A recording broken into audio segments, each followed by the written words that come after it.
किसी समय की बात है। एक विशाल और घना जंगल था जिसमें अनगिनत प्रकार के जानवर रहते थे। इस जंगल में एक शेर राजा था जिसका नाम सिंहन राज था। वह न केवल शक्तिशाली था बल्कि न्यायप्रिय और दयालु भी था। जंगल के सभी जानवर उसका बहुत सम्मान करते थे। शेर के संरक्षण में जंगल में शांति और सद्भाव बना रहता था। सिंहराज की सलाह और न्यायप्रियता के कारण सभी जानवरों के बीच सौहार्दपूर्ण संबंध थे। जब भी कोई विवाद या समस्या होती, जानवर सिंहराज के पास आते और वह न्यायपूर्ण निर्णय करता। इसके कारण जंगल में कोई बड़ा झगड़ा या संकट नहीं होता था। एक दिन जंगल के किनारे से एक नया जानवर जंगल में प्रवेश कर गया। किसने एक विशालकाय हाथी था जिसका नाम मत्त था। मत्त बहुत ही आक्रामक और अहंकारी था। वह अपनी विशाल शक्ति का प्रदर्शन करने के लिए छोटे जानवरों को डराने धमकाने लगा। मत्त जंगल में जहां भी जाता वहां कहर बरपाता। वह छोटे जानवरों के खाने पीने की चीजें छीन लेता, उनके घरों को तोड़ फोड़ देता और उन्हें डराता कि अगर उन्होंने उसका कहना नहीं माना तो वह उन्हें कुचल देगा। यह देखकर जंगल के जानवर बहुत परेशान हो गए।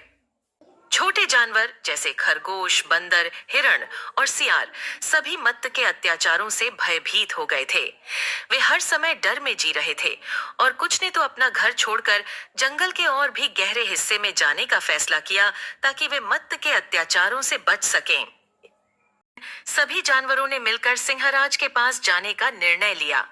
वे सिंहराज के पास पहुंचे और अपनी समस्या बताई। सिंहराज ने उनकी बातें ध्यान से सुनी और गंभीरता से विचार किया।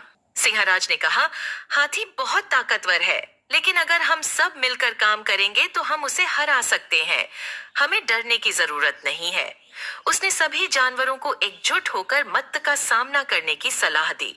सिंहराज ने सभी जानवरों को उनकी भूमिकाएं बांटी। उसने समझाया कि यह लड़ाई केवल ताकत से नहीं बल्कि चतुराई और एकजुटता से जीती जाएगी। सिंहराज ने छोटी जानवरों से कहा कि वे मत्त के चारों ओर शोर मचाएं और उसे भ्रमित करें, जबकि बड़े और ताकतवर जानवर जैसे भालू और बाघ मत्त पर सीधा हमला करेंगे। अगले दिन सिंहराज ने मत्त को खुली चुनौती दी। मत्त ने इस चुनौती को स्वीकार कर लिया क्योंकि वह खुद को अजेय मानता था। जंगल के बीचों बीच एक विशाल मैदान में दोनों के बीच मुकाबला शुरू हुआ। मत्त ने अपनी पूरी ताकत से सिंहराज पर हमला किया, लेकिन सिंहराज बहुत ही फुर्तीला था। वह मत्त के हमलों से बचता रहा और बीच बीच में अपने पंजों से वार करता रहा। सिंहराज के आदेश पर छोटे जानवरों ने मत्त के चारों ओर शोर मचाना शुरू कर दिया। मत्त इससे विचलित हो गया और उसकी एकाग्रता टूटने लगी। इस बीच भालू और बाघ ने मत्त पर पीछे से हमला किया। मत्त को उम्मीद नहीं थी कि इतने सारे जानवर मिलकर उस पर हमला करेंगे। वह चकित हो गया और धीरे धीरे उसकी शक्ति क्षीण होने लगी।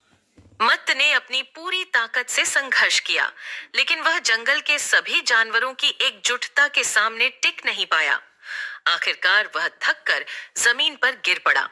उसने समझ लिया कि वह इस जंगल में अकेला है और सभी जानवर एकजुट होकर उसकी हार चाहते हैं। मत्त ने हार मान ली और जंगल छोड़ने का फैसला किया।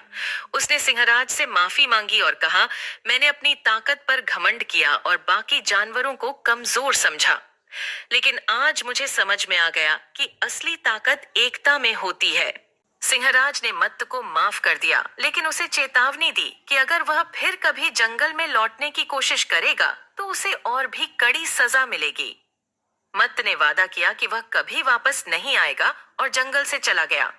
मत्त के जाने के बाद जंगल में फिर से शांति और सौहार्द्रता लौट आई। सभी जानवर एक बार फिर से खुशहाल जीवन जीने लगे। उन्होंने सिंहराज का धन्यवाद किया और उसकी बुद्धिमत्ता और नेतृत्व की प्रशंसा की। सिंहराज ने जानवरों से कहा, यह जीत केवल मेरी नहीं बल्कि हम सबकी एकजुटता की जीत है। अगर हम मिलकर काम करेंगे तो कोई भी ताकत हमें हरा नहीं सकती। जंगल में हमेशा के लिए शांति बनी रही और सभी जानवर एक दूसरे का सम्मान और समर्थन करते हुए सुख शांति से रहने लगे।